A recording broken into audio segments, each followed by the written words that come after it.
Alright, hey guys, I thought I'd do a slightly different review today.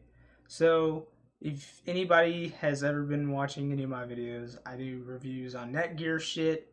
I hate netgear shit, but it is the best in terms of the adapters that they use. But the drivers are freaking trash. Alright, so if you buy any of these adapters, you're gonna have problems with software. And I'm gonna make videos just like explaining how to fix these things in time. But I just wanted to do a little in-depth, well, not really that in-depth review of all of Netgear's adapters that are worth anything at all right? I have the Netgear a6200. It's a USB 2.0 wireless AC adapter, and I'll get into this in a moment about why you shouldn't buy this one because it's USB 2.0. I have the wireless a6210, which is this a little bit different one. I've had a lot of issues with this one, but I fixed it, and I have a video on my channel of how to fix this adapter if you were wanting to buy it. In my opinion, this is probably the best adapter to buy out of the lineup that I have here. I also have a brand new Netgear a7000 that's hooked up right now that I'm using for internet. And that is very, very powerful, but it's also very big. So which one of these would I buy if I were you? If I were you, I would buy this because this is going to be just fine. It won't give you the full coverage of your Wi-Fi if you have gigabit internet or a standard Wi-Fi router. But for most people, anywhere from 500 megabits per second on your Wi-Fi, this will just be perfectly fine no matter what kind of router you have that can reach 500 megabits per second.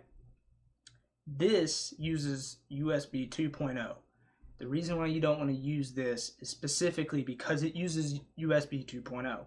USB 2.0 can only transfer a maximum throughput of 480 megabits per second, which means that this thing has a max speed of 480 megabits per second up and down at the same time.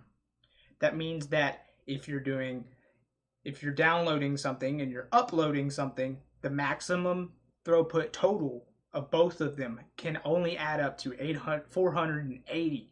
So it doesn't matter what you do. You will never ever see the light of day of 480. The fastest speed that I've been able to get from this is 260 megabits per second, which is fine for most people. Literally, most people have no problem with this.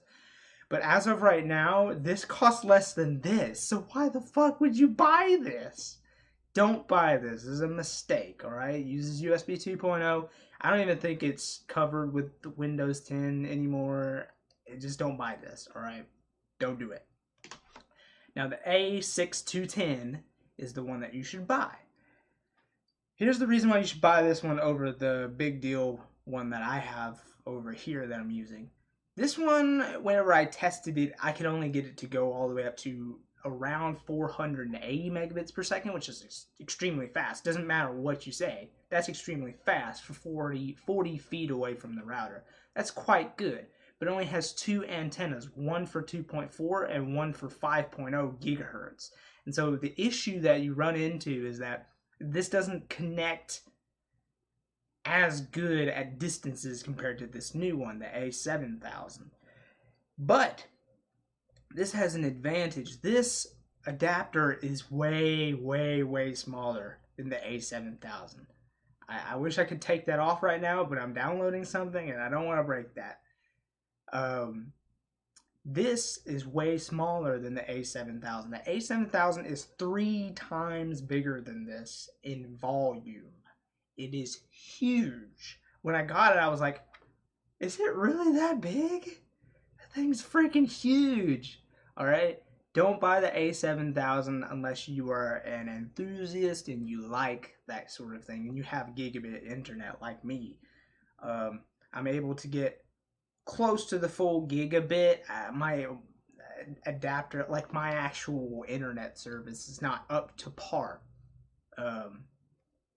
in terms of like how fast it can go. It can't always go all the way up to gigabit, so I can't really test that perfectly, but that is just as fast as wired internet, which is really, really, really cool. And I have to do a lot more testing until I'm finished with that. I've had that for 2 days. I've done a ton of testing with it, and a review will be coming out shortly. I'll review it, but it is literally 3 times the volume of this boy. All right. So if you want something big that performs very, very good for a good price too, that's still $69. This is about $40. You can probably find it for maybe $30 on like a sale or something, which is pretty amazing. So pick this up, go to my YouTube video that I made on how to fix these drivers for Windows 10, because drivers with this adapter on Windows 10 is kind of iffy. The same thing applies with this, and I'll make a video on how to fix that.